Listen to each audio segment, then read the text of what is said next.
Hi, I'm Pastor Digger. I am actually the founder of Anthem Ministries. We do a fall youth summit that challenges the students' thinking. It challenges how they live their daily life. We've seen students' lives extremely changed. Some of the artists we bring in are absolutely top-notch artists that come in musically. The kids connect with them. In addition, our speakers are very targeted.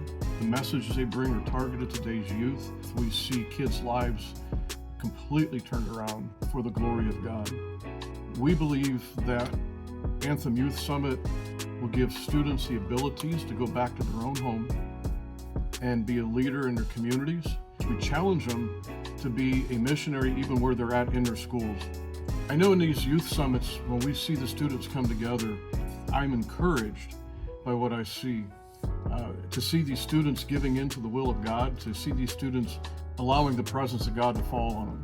It's exciting as I sit back and I watch what God does in these students' lives by the end of the day. And we've seen kids come in from every walks of life, with every trouble, with anything you can imagine, and they walk away changed. There's a hunger.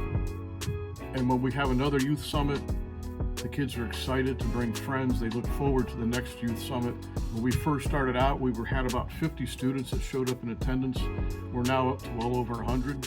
It's moving to watch kids pray for each other. It's moving to see kids ministering to one another. That's what it's about. It's not about us adults and what we can do for the students. It's about turning these students into true leaders and allowing them to understand that they are the ones that should be carrying the ministry and not the adults. They need to be taught how to be leaders in their church. They need to be the ones that carry the ministry forward. They need to be the ones that are praying and seeking for their friends at school. We try to equip them with everything they need at the Youth Summit to make that possible. I believe what's going to take place is your son or daughter is going to come back home changed. They're going to come back home with a hunger for more of God, and there's going to be an excitement in them that I don't think you've ever seen before. It's a changing, life-changing experience for anybody that attends the youth summits. You got to come. You have to be there to experience it and see what goes on.